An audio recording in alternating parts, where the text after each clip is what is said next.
बाइगण भर्ता तो आपण मैंने समस्ते बनाऊे तेबे मु केमती बाइगण भर्ता बनाए चलतु आपण मानक सहित शेयर करी। आशा करुच्ची रेसिपीटी देखिला परे आपण को निश्चय पसंद आसीबो और आपण थरे निश्चित भाव में या बनाई इच्छा करेंगे। नमस्कार, आपण को काकुलिस क्वेश्चन को बहुत बहुत स्वागत। तेबे चलतु स्टार्ट करबा रेसिपी। तो ये देखो दर्शक बंधु, बाइगण भर्ता बनाई प्रथम आम कषी बाइगण नबा। तो ये देखो दुईटी बड़ साइज्र मु बाइगण नहीं, बाइगण बहुत कषी अच्छी। तो ये आप देखिपे बाइगण को आम प्रथमे दुई फाड़ करके काटिकी नहीं जावा। ये आप देखिपे बाइगण बहुत ही नरम और कषी अच्छी। जेहेतु बाइगण बड़ अच्छी तो से मुझे 1.5टा बाइगण नहीं। ये आप देखिपे ये बाइगण बहुत ही नरम अच्छी।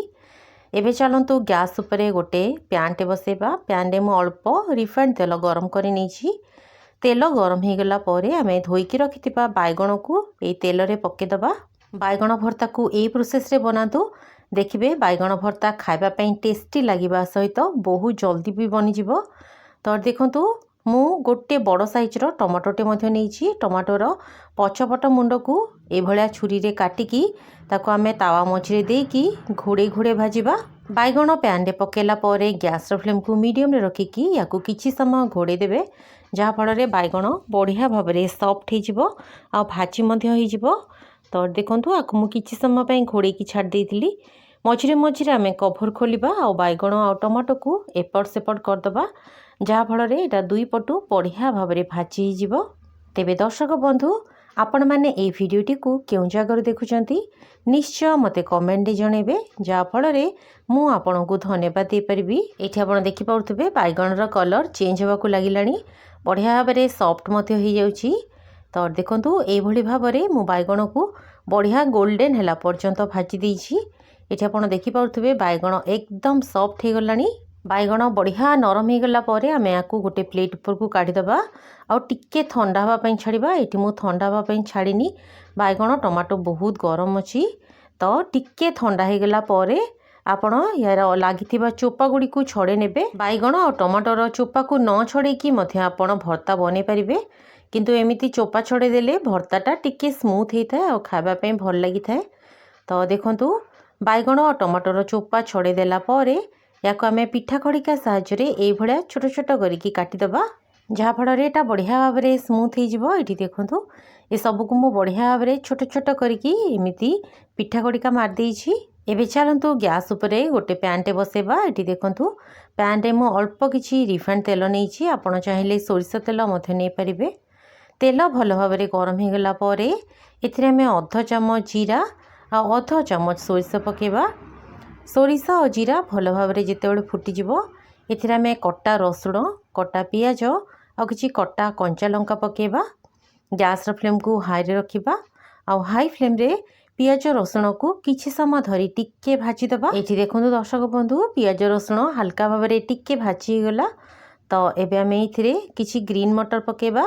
ग्रीन मटर जदि आपणक पाखरे अछि ताले निश्चय पकांतु, टेस्ट बहुत बढ़िया आसीबो और बाइगण भर्ता मटर पकेले खाइबा पई बहुत बढ़िया लगी थाए। तो देखंतु मटर को मध्य मु किछि सेकेंड धरी टिके भाजी देइछि। एबे आमे एथिरे अध चामच हल्दी पाउडर, अध चामच जीरा पाउडर, गोटे चामच धनिया पाउडर आउ गोटे रु 2 पिंच लंका गुंड पकेबा। भर्तारे लंका गुंडर परिमाण बहुत कम पकांतु, कारण एटा बहुत जल्दी राग हो जाई थाए, जेहेतु आमे एथिरे कंचा लंकार मध्य व्यवहार करिछु। तो देखंतु जेहेतु एटा सुखिला मसला, गैस फ्लेम को पूरा लो रे रखिछि। लो फ्लेम रे मसला गुडी को किछि सेकेंड पई मु टिके भाजी देइछि। मसला गुड़िक जितेबाला टिके भाजी हो आ तार कंचा स्मेलटा चलीजिवो, तापर आपण एथिरे बाइगणटी को ऐड करदेबे। एठी देखंतु बाइगण पकेदेला परे आमे गैस फ्लेम को पूरा हाई रे रखिबा। हाई फ्लेम रे बाइगण को किछि समय धरी टिके भाजी दबा।